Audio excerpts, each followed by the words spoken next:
Hello, crafty friends, and welcome back to my channel. Today, we are making a very clean and simple card that features a beautiful floral die cut as the main focal point for our card. If you're a fan of minimalistic card designs, this one's definitely for you. I've kept things super simple with no bling, no sparkle, just a few colored cardstocks, and a classic sentiment strip. Before we dive into the supplies I used for today's card, I'd really appreciate if you could take a quick moment to subscribe to my channel and hit the bell icon so that you get notified every time I post a new video. In today's video, I'll be showcasing three products. We have a floral die for the focal point, an embossing folder for the background, and a stamp set for my sentiment.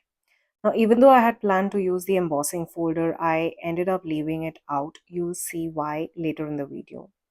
All of these products are part of the latest trend like you release by Simon's Stamp. This embossing folder is called Dainty Dotted Daisy, and it features a repeating pattern of beautiful daisies and delicate leaves, perfect for a fresh and modern background.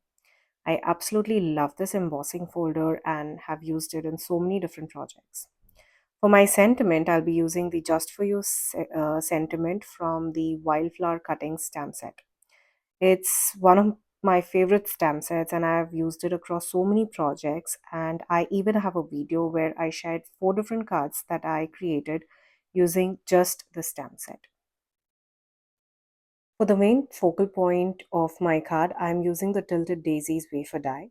The set includes two daisy designs and comes with dies that cut out four layered daisy petals, two flower centers, and two stems.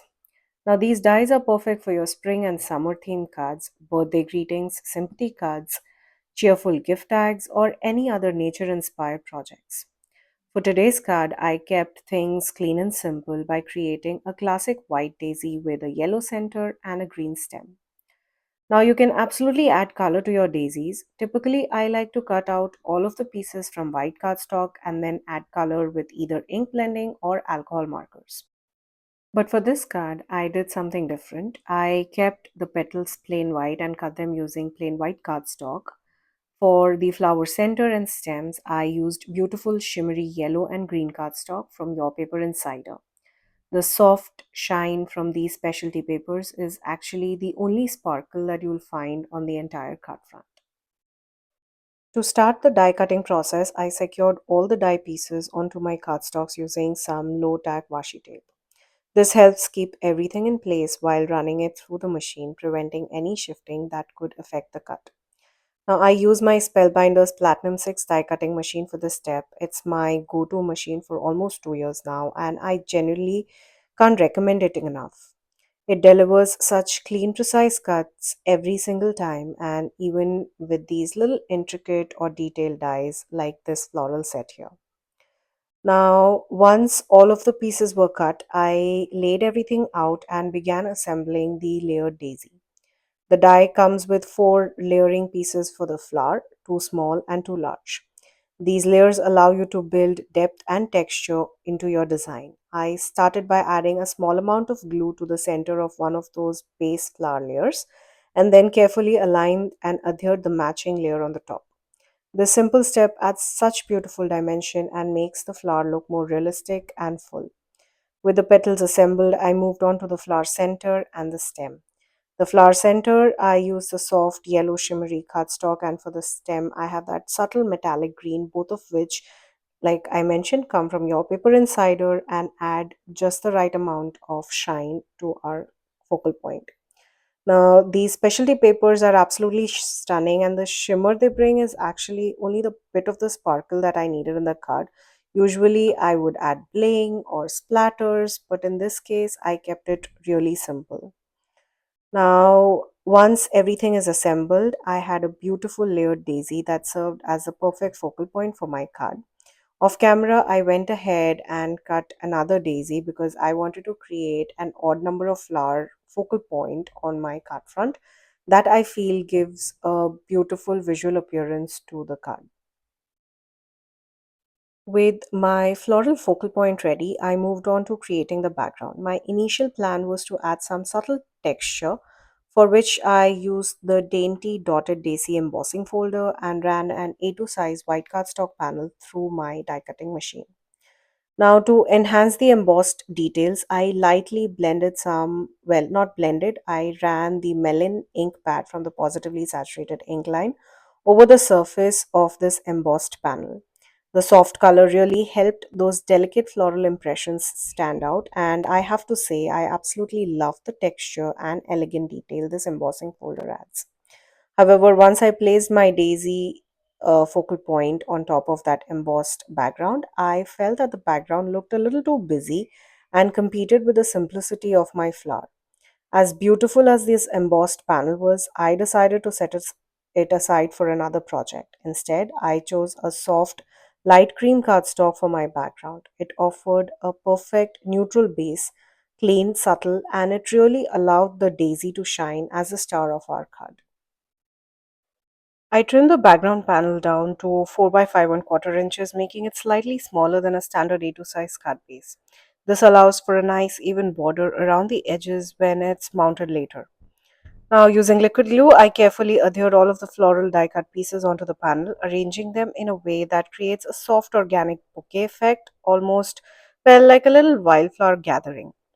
The layered pieces come together beautifully, adding both texture and charm to our cut front. As I mentioned earlier, even though this card design is very clean and simple, it's a very versatile design. It would work beautifully as a birthday card, a thinking of you note, or even a thank you card. For my sentiment, I chose one from the Wildflower Cutting stamp set, which is full of lovely, heartfelt phrases. Honestly, any of the sentiments in this set would have worked perfectly with this card front. But I decided to keep things simple and elegant by choosing the small sentiment that reads just for you. This stamp set also has coordinating die set, which not only cuts out those beautiful floral images but also the sentiments, making it super convenient for projects like this. I'll include a link to the coordinating dies in the description below in case you'd like to check them out.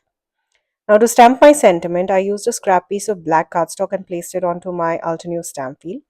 I stamped the sentiment using my Simon's Stamp white pigment ink, which I find gives a much crisper impression when I plan to heat emboss with white embossing powder, especially compared to using Versamark ink.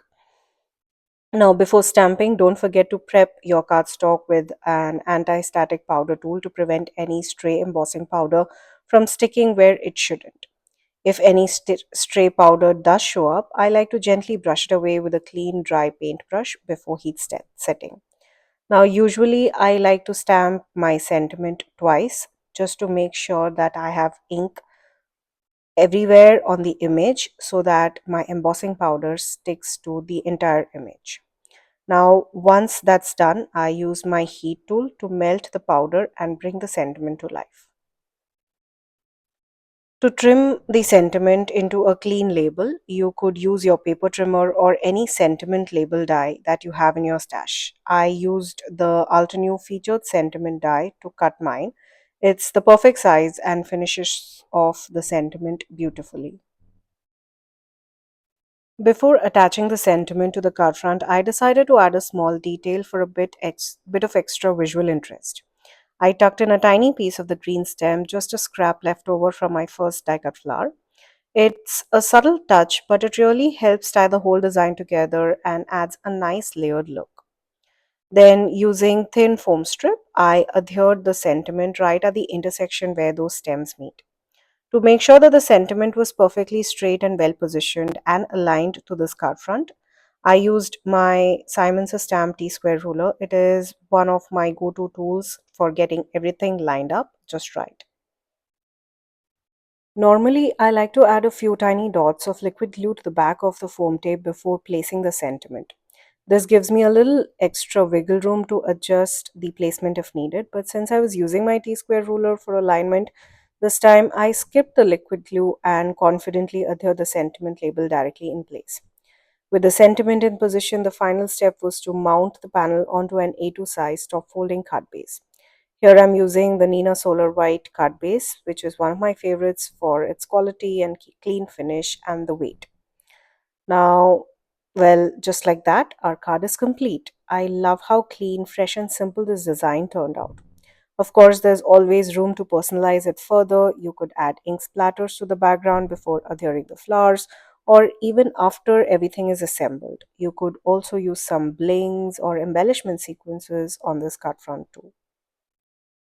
I hope you enjoyed today's clean and simple card projects. It's amazing how few thoughtfully chosen elements like some beautiful layered florals, a soft background, and a crisp sentiment can come together to create something really elegant and timeless.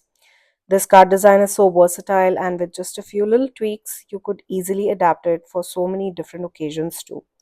Whether you keep it minimal like I did or add your own flair with splatters or embellishments, I hope this inspires you to create something really beautiful.